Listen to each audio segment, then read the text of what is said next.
এই ভিশনও শেয়ার করা যাবে না কারোর সাথে। আপনারা তো ব্যবসায়ী মানুষ, টিপস শিখাই দিয়ে কিছু। প্রথম লেসন হচ্ছে সূরা ইউসুফ থেকে যে স্বপ্ন কারোর সাথে শেয়ার করতে নেই। স্বপ্ন যেটা মানুষ ঘুমিয়ে ঘুমিয়ে দেখে। প্রথম কথা হচ্ছে যে আয়াতটা দিয়ে শুরু করেছি, আল্লাহ তাআলা বলছেন নাহনু নাকুসু আলাইকা আহসানাল কসসি বিমা আওহাইনা ইলাইকা হাযাল কুরআন ওয়া ইন কুনতা মিন ক্বাবলিহি লামিনাল গাফিলিন। নবী হে, আমি কোরআন থেকে ওহির মাধ্যমে, ওহি হচ্ছে সিক্রেট মেসেজ, এই সিক্রেট মেসেজের মাধ্যমে আপনাকে সবচাইতে শ্রেষ্ঠতম একটা গল্প শোনাচ্ছি। সূরা ইউসুফ হচ্ছে কোরআনের সবচাইতে শ্রেষ্ঠতম গল্প। এই পৃথিবীতে যত গল্প হতে পারে, আপনারা রবীন্দ্রনাথ পড়েছেন, আপনারা বঙ্কিমচন্দ্র চট্টোপাধ্যায় পড়েছেন, আপনারা কেউ শেক্সপিয়ার পড়েছেন, আপনারা গোটা বিশ্বের বড় বড় সাহিত্যিকদের বই পড়েছেন।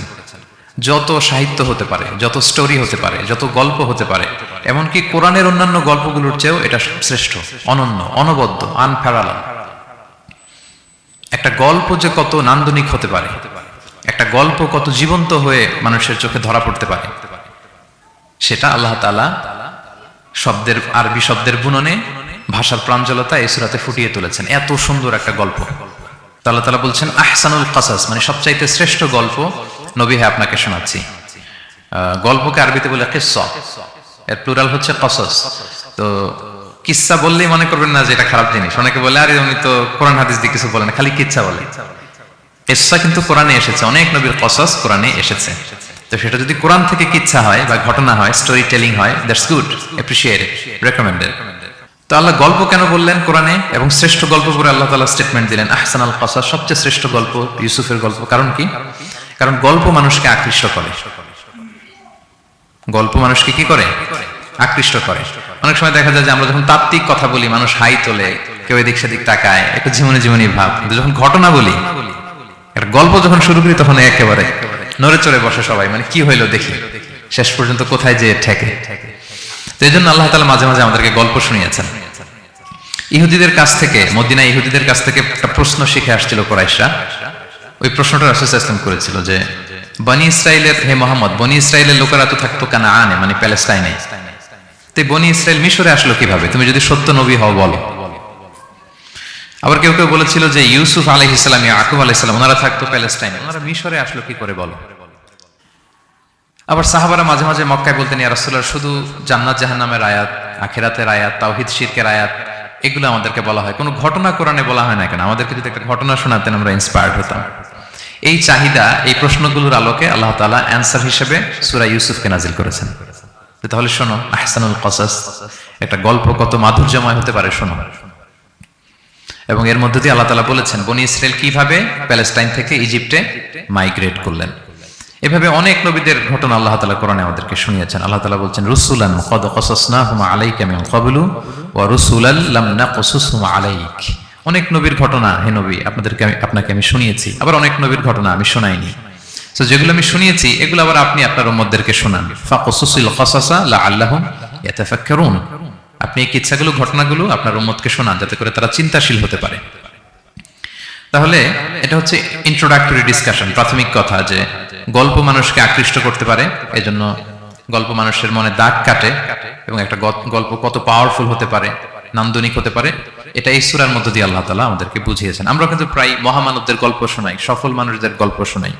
মিডিয়াতে মাঝে মাঝে দেখবেন যে কিছু প্রোগ্রাম করে যে সফল মানুষদের গল্প।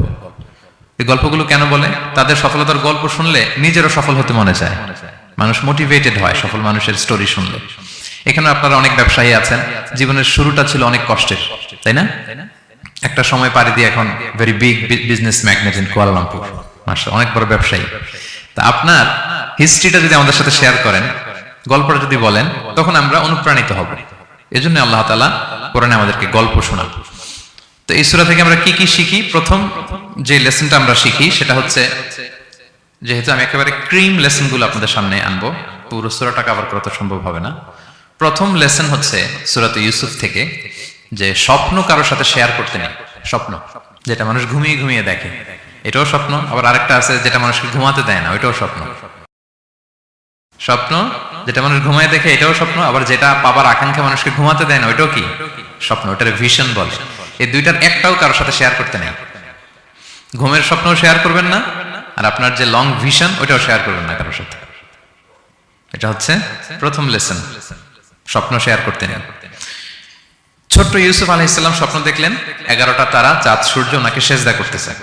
এই স্বপ্ন দেখি তার বাবার সাথে শেয়ার করলেন, ইয়াকুব আলাইহিস সালামের সাথে।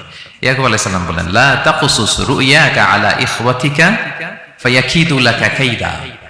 ইউসুফ, তুমি আমাকে বলেছো ভালো, কিন্তু তোমার ভাইদের বলতে যেও না আবার, তাহলে তারা তোমার প্রতি কি করবে? জেলাসি করবে, ষড়যন্ত্র করবে। আর নি'মাতু মাহসুদা, এটা পৃথিবীর চিরাচরিত নিয়ম। আপনি যদি কোনো ব্লেসিংস পান আল্লাহর পক্ষ থেকে, অন্যদের চেয়ে আপনি একটু ডিফারেন্ট হন, আপনার অনেক কিছু থাকে, এটা সবার ভালো লাগবে না। আপনার ভালো জিনিস সবার ভালো লাগবে না। আপনার এই ভালো জিনিসের কারণে অনেকে আপনাকে ঘৃণা করবে। সো স্পেশালি যদি কোনো ভালো স্বপ্ন দেখেন, এট দ্য সেম টাইম খারাপ স্বপ্ন যদি দেখেন, এটা আপনি শেয়ার করবেন না কারোর সাথে। কারণ স্বপ্ন এটা কেবলমাত্র মন মস্তিষ্ক প্রসূত কোনো বিষয় না।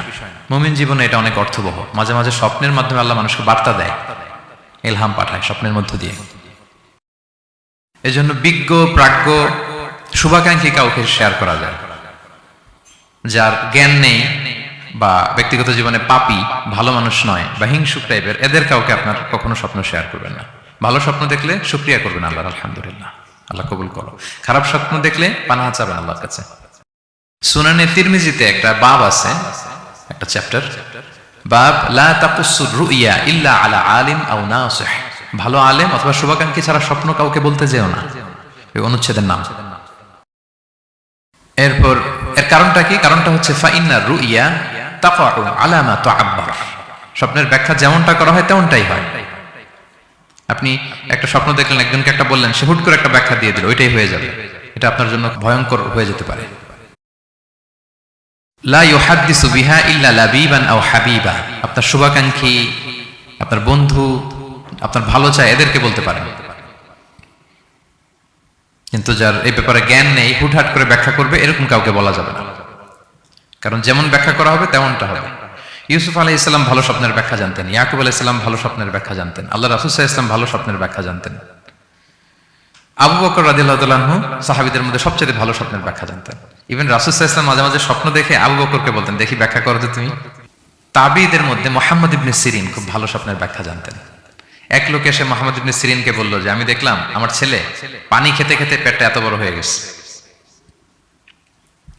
এই একই স্বপ্ন আরেকটা লোক দেখলো, দেখে এক মূর্খের কাছে জিজ্ঞেস করলো। সে বলল, সর্বনাশ, এত বড় পেট হয়ে গেছে, তোমার ছেলে তো মারা যাবে। ঠিকই কয়েকদিন পরে ছেলেটা মারা গেল। আর একই স্বপ্ন দেখে এই লোক মুহাম্মদ ইবনে সিরিনকে জিজ্ঞেস করেছিল, উনি বলেছেন যে তোমার ছেলে তো অনেক বড় আলেম হবে। ঠিক তাই হয়েছে, ওই ছেলে অনেক বড় আলেম হয়েছে। তো ফাইন্না রুইয়া তাকাউ আলা মা তুআব্বার। স্বপ্নের ব্যাখ্যা তেমন হয় যেমন এটার ব্যাখ্যা করা হয়। রাসূল সাল্লাল্লাহু আলাইহি ওয়াসাল্লাম একবার স্বপ্নে দেখলেন যে তিনি, ওনাকে দুধ দেয়া হয়েছে, বাটিতে দুধ খাচ্ছেন, পরে আঙ্গুলের ফাঁক থেকে দুধ বেরোচ্ছে। এই সামান্য একটু দুধ রাসূল সাল্লাল্লাহু আলাইহি ওয়াসাল্লাম উমরে ফারুককে দিলেন। সাহাবারা বললেন, মাযা আউয়ালতা বিহি ইয়া রাসূলুল্লাহ, এটা তাওয়িল কি? তখন বললেন, আউয়ালতু বিহি আল ইলম, এটা দিয়ে আমি জ্ঞান বুঝিয়েছি। মানে উমরে ফারুকের আল্লাহ তাআলা অনেক জ্ঞান দিবে। স্বপ্নে কেউ দুধ খাচ্ছেন, এটা আপনার জ্ঞানের প্রতীক। রাসূল সাল্লাল্লাহু আলাইহি ওয়াসাল্লাম স্বপ্নে দেখলেন লোকজন দাঁড়ানো, কারো গায়ের জামা এতটুকু, কারো এতটুকু, কারো হাঁটু পর্যন্ত, আর উমরে ফারুক জামা একেবারে টেনে হিচড়ে যাচ্ছে। তো সাহাবারা বললেন, মাযা আউয়ালতু বিহি ইয়া রাসূলুল্লাহ, এই স্বপ্নের তাওয়িল কি, ব্যাখ্যা কি? রাসূল সাল্লাল্লাহু আলাইহি ওয়াসাল্লাম বললেন, আউয়ালতু বিহি আদ-দীন আত-তাকওয়া, এটা দ্বারা আমি দিনদারি বুঝিয়েছি। মানে উমরে ফারুকের দিনদারি অনেক বেশি। স্বপ্নে কেউ ছোট জামা দেখলে তার দিনদারি কমতেছে, এটার একটা আলামত। তো এই জন্য হুট করে স্বপ্নের কথা কাউকে শেয়ার করতে নেই। রাসূল সাল্লাল্লাহু আলাইহি ওয়াসাল্লাম ফজরের সালাতের পরে মসজিদে নববীতে সালাম ফিরিয়ে সাহাবাদের দিকে মুখ ফিরিয়ে বসতেন, তাসবিহ পড়তেন। এরপর জিজ্ঞেস করতেন, হাল রাআ আহাদুম মিনকুম আল বারিহাতা রুইয়া, গত রাতে কেউ কোনো স্বপ্ন টপ্ন দেখেছে নাকি? তো তখন সাহাবারা এই স্বপ্ন বলতেন, রাসূল সাল্লাল্লাহু আলাইহি ওয়াসাল্লাম ব্যাখ্যা করতেন। সুবহানাল্লাহ, কত সৌভাগ্যবান ছিলেন তারা। তাহলে স্বপ্ন বলা যাবে নাকি কাউকে? শুধু মুরাদ ভাই বলবে না, বাকিরা বলবে? স্বপ্ন বলবেন কাউকে না। খুবই শুভাকাঙ্ক্ষী, আপনার একেবারে ক্লোজ ফ্রেন্ড, তাকে বলতে পারেন। আর অনেক বড় আলেম, যিনি ভালো ব্যাখ্যা করতে পারবেন, আপনাকে গাইড করতে পারবেন, তাকে বলবেন। এছাড়া বলা যাবে না। আর খারাপ স্বপ্ন তো বলাই যাবে, আল্লাহ তাআলার কাছে পানাহ চাইতে হবে। তাহলে ঘুমিয়ে ঘুমিয়ে যেটা দেখি, এটা কারোর কাছে বলা যাবে না। আর যেটা পাওয়ার আকাঙ্ক্ষা মানুষকে ঘুমাতে দেয় না, ওইটাও একটা স্বপ্ন। বলে না যে আমার জীবনের স্বপ্ন আমি এটা করব, এটাও স্বপ্ন। এই ভিশনও শেয়ার করা যাবে না কারোর সাথে। আপনারা তো ব্যবসায়ী মানুষ, টিপস শিখাই দেয় কিছু। বিশাল বড় একটা কিছু প্রজেক্ট নিছেন, শুরু করার আগে আপনি বলে ফেলছেন, শেষ, আর এটা হবে না। দেখবেন যে এখান থেকে কনস্পিরেসি, ওইখান থেকে শত্রুতা, ওইদিকে এটা করছে ওইটা করছে, আপনি আর আগাতেই পারবেন না। দুঃখজনক হলেও সত্য, আমরা বাংলাদেশিরা তো এগুলোতে অভ্যস্ত। সবার মধ্যে কম বেশি জেলাসি কাজ করে ন্যাচারালি, আমাদের বাংলাদেশিদের এটা আরো বেশি। আমি আমার প্রায় আলোচনাতে বলি যে আমাদের জাতীয় খেলা হাডুডু হওয়ার কারণ হচ্ছে এই খেলার ধরনটাই এমন, একজন সামনে যেতে চায়, 10 জন পা ধরে পিছনে টানতে চায়। তো একটা গল্প শুনেছিলাম এরকম, যে এক লোক জাহান্নাম ভিজিট করতে গেছে, এক এক দেশের লোকদের জন্য এক এক জাহান্নাম, প্রত্যেক জাহান্নামের উপর একজন রক্ষী ফেরেশতা। তো দেখতেছে একটা জাহান্নামের আশেপাশে কোনো রক্ষী ফেরেশতা নেই। তো বললো যে সব জাহান্নামের উপরে রক্ষী ফেরেশতা যাতে বেরোতে না পারে কেউ, এই জাহান্নামের কোনো রক্ষী ফেরেশতা নাই কেন? এটা কোন দেশের? বলতেছে এটা বাংলাদেশের জাহান্নাম। কেউ যদি কোনো রকম বের হইতে চায়, বাকিরা টেনে আবার ঢুকায় ফেলবে, বেরোয়া যাবে না এখান থেকে। তো এটা নাকি বাংলাদেশের জাহান্নাম। এটা জাস্ট একটা মজার ছলে গল্প করলাম আর কি। তা আপনি আপনার ভিশন শেয়ার করলে বিপদে পড়ে যাবেন। আপনি প্রপার হোমওয়ার্ক করবেন, গ্রাউন্ড ওয়ার্ক করবেন, কাউন্সিলিং করবেন, প্রজেক্ট দাঁড় করাবেন, লঞ্চিং প্রোগ্রামের দিন সবাইকে জানাবেন সব রেডি। এবার আর কেউ কিছু করতে পারবেন, এটা দাঁড়ায় গেছে, সব রেডি আমার। লঞ্চিং জাস্ট একটা ফর্মালিটিস, তারপরে আমার কাজ শুরু হবে। কিন্তু আপনি আগেই যদি সবাইকে জানায় ফেলেন, হবে এটা? হবে না। এটা হচ্ছে 1 নম্বর লেসন, স্বপ্ন শেয়ার করতে নেই। এই লেসনটাকে ক্লিয়ার রে ভাই এবং বোনেরা?